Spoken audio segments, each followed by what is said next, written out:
Hari ini, kita akan membincangkan mengenai topik 7, iaitu Teknologi Maklumat dan Komunikasi atau TMK.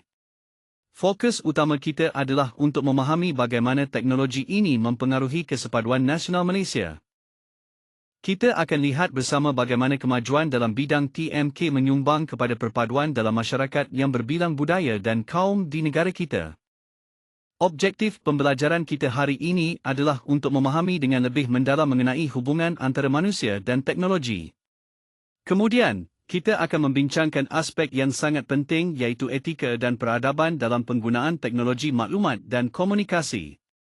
Akhir sekali, kita akan menganalisis isu-isu semasa yang melibatkan TMK di Malaysia dan bagaimana ia memberi kesan kepada masyarakat kita. Ini akan membantu kita melihat gambaran keseluruhan penggunaan teknologi dalam konteks sosial dan budaya kita. Teknologi maklumat dan komunikasi atau TMK telah mengubah cara kita berkomunikasi, bekerja, berdagang, dan menjalani aktiviti harian. Masyarakat perlu menggunakan kemudahan TMK yang ada di sekeliling kita untuk meningkatkan pengetahuan dan kemahiran, supaya kita dapat memajukan diri, keluarga, dan masyarakat secara keseluruhan. Asas kepada teknologi komunikasi datang daripada dua konsep utama, iaitu teknologi dan komunikasi. Teknologi itu sendiri merujuk kepada cara, peralatan, bahan, atau perisian yang digunakan untuk melakukan sesuatu tugasan. Dengan teknologi, kerja menjadi lebih mudah, menjimatkan masa, lebih efisien, dan lebih selamat. Sementara itu, teknologi maklumat pula adalah kaedah dan alat yang terlibat dalam proses menghasilkan, mengumpul, memproses, mengurus, menyebar, dan menyimpan maklumat. Ia bukan sahaja terhad kepada teks atau tulisan, tetapi melibatkan pelbagai bentuk maklumat yang lain. Jadi, teknologi maklumat ini memainkan peranan penting dalam kehidupan moden kita.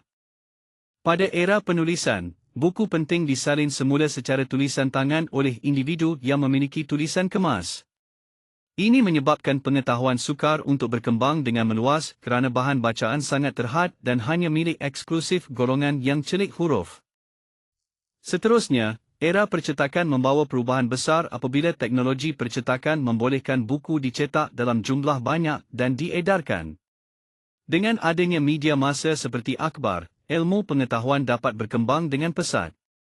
Kemudian datang era telekomunikasi, bermula pada tahun 1844 dengan ciptaan telegraf oleh Samuel Morse. Ia membuka jalan kepada banyak inovasi lain seperti telefon, radio, dan televisyen, yang terus memainkan peranan penting dalam komunikasi kita sehingga hari ini. Akhir sekali, era interaktif atau saling bertindak muncul selepas penciptaan komputer pada tahun 1946. Dalam era ini, orang ramai perlu lebih aktif memilih dan mendapatkan maklumat daripada pelbagai sumber yang sangat banyak dan pelbagai bentuk. Namun, perlu diingat bahawa penyalahgunaan teknologi boleh membawa kesan buruk seperti kejatuhan ekonomi dunia. Oleh itu, tanggungjawab menggunakan teknologi dengan betul terletak pada manusia sendiri, bukan teknologi itu sendiri. Koridor Raya Multimedia atau lebih dikenali sebagai MSC bertujuan untuk mempercepat pembangunan teknologi maklumat di Malaysia. Terdapat 3 fasa utama dalam pembangunan MSC yang kita perlu fahami. Fasa pertama dari 1996 hingga 2003 memberi tumpuan kepada perancangan dan penubuhan MSC itu sendiri. Kemudian, dalam fasa kedua antara 2004 hingga 2010, fokus beralih kepada menghubungkan MSC dengan bandar siber seperti Cyberjaya, yang menjadi pusat teknologi tinggi. Fasa ketiga pula dari 2010 hingga 2020 bertujuan untuk mentransformasikan masyarakat Malaysia menjadi masyarakat berpengetahuan dengan menggunakan teknologi. Beberapa inisiatif penting seperti MyCard, teleperubatan dan e-kerajaan telah berjaya dilaksanakan, menunjukkan impak positif MSC kepada negara. Hari ini kita membincangkan hubungan antara manusia dan teknologi, khususnya peranan media sosial dalam kehidupan seharian kita. Media sosial telah menjadi sebahagian penting dalam aktiviti kita, dari bersosial hingga mendapatkan maklumat dan belajar. Namun, penggunaan yang berlebihan boleh menyebabkan masalah, seperti membuat pengguna menjadi antisosial kerana terlalu fokus pada gadget mereka sehingga mengabaikan orang di sekeliling. Teknologi maklumat dan komunikasi pula dilihat sebagai alat yang mempercepat dan memudahkan urusan harian kita. Contohnya, banyak aktiviti seperti pengajaran secara dalam talian, bayaran utiliti, dan pelbagai urusan lain kini lebih mudah diselesaikan melalui teknologi ini.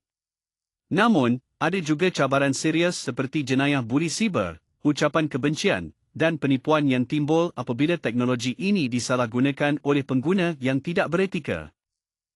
Jadi, peranan teknologi maklumat dan komunikasi haruslah menjadi agen sosialisasi, memperkenalkan budaya, nilai, dan norma kepada generasi muda serta mengukuhkan golongan dewasa. Ia juga harus menjadi penggalak pendidikan, menyebarkan ilmu kepada semua lapisan masyarakat dan menggalakkan pembelajaran sepanjang hayat. Selain itu, TMK berfungsi sebagai pemberi maklumat yang penting, memastikan masyarakat sentiasa mendapat berita terkini serta menyokong kegiatan ekonomi melalui promosi dan pengiklanan. Akhir sekali, media komunikasi wajib mengimbangi kandungan hiburan dengan ilmu pengetahuan supaya mencipta kesan positif dan bukan menjurus kepada ketidakproduktifan dalam masyarakat. Dalam era digital ini, terdapat 9 elemen utama yang membentuk kita sebagai warga digital. Pertama, akses yang membolehkan kita menikmati teknologi. Kedua, perdagangan yang memudahkan urusan jual beli dalam talian. Ketiga, komunikasi yang menghubungkan kita. Keempat, literasi yang memastikan kita faham dan cekap menggunakan teknologi. Kelima, adab yang menentukan cara kita berinteraksi secara sopan. Keenam, undang-undang yang melindungi hak kita. Ketujuh, hak dan tanggungjawab yang mesti kita pegang bersama.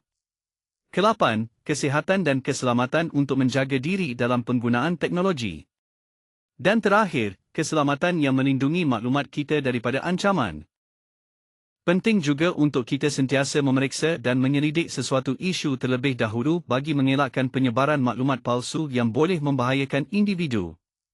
4 peraturan utama dalam berinteraksi melalui teknologi maklumat termasuklah menganggap komunikasi ini melibatkan hubungan antara manusia, walaupun melalui perisian, mengikuti piawai kelakuan yang sama seperti dalam kehidupan sebenar, memahami konteks ruang siber tempat kita berada dan menghormati perbezaan gaya komunikasi, serta menghormati masa dan privasi orang lain. Semua ini penting untuk memastikan interaksi kita tetap bermaruah dan selamat dalam dunia maya. Teknologi maklumat dan komunikasi berperanan penting dalam mengukuhkan kesepaduan nasional dengan mempromosikan keharmonian dan nilai positif dalam masyarakat. Kita harus sentiasa menjaga budaya berprestasi tinggi, termasuk akhlak, tata cara bertutur, dan sikap bertanggungjawab dalam berkomunikasi, walaupun tanpa pengawasan langsung.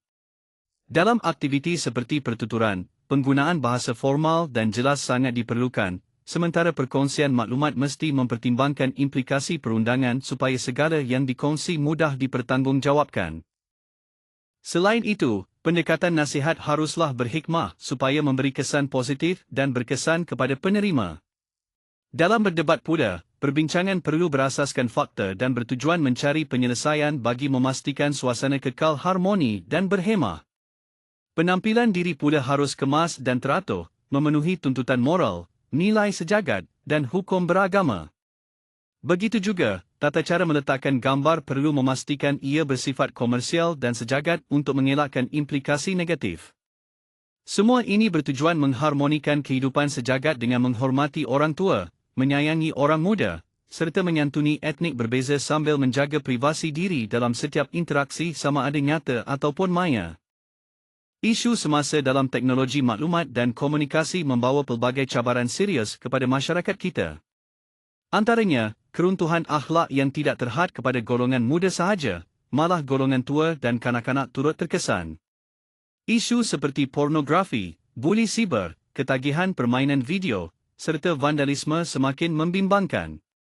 Selain itu, ucapan kebencian, jenayah benci dan pembaziran massa melalui Jadgate menjadi masalah moral yang ketara, beria. Seterusnya, penipuan dan korupsi dalam penggunaan teknologi maklumat dan komunikasi juga meningkat, terutamanya jenayah kewangan seperti pencurian maklumat sulit dan penggodaman data.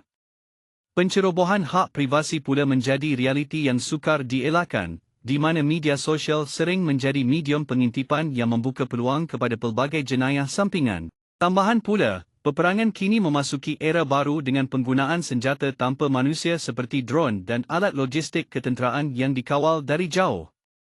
Penyebaran berita palsu di media sosial juga sangat berbahaya kerana kurangnya penapisan dan pengesahan fakta, berbeza dengan media arus perdana. Akhir sekali, teknofobia atau tekanan terhadap perkembangan teknologi menjadi satu cabaran psikologi, di mana ramai merasa tidak selesa dan takut dengan perubahan teknologi dan sains yang semakin pantas. Semua ini memerlukan kesedaran dan tindakan bersama untuk menangani isu-isu kritikal ini.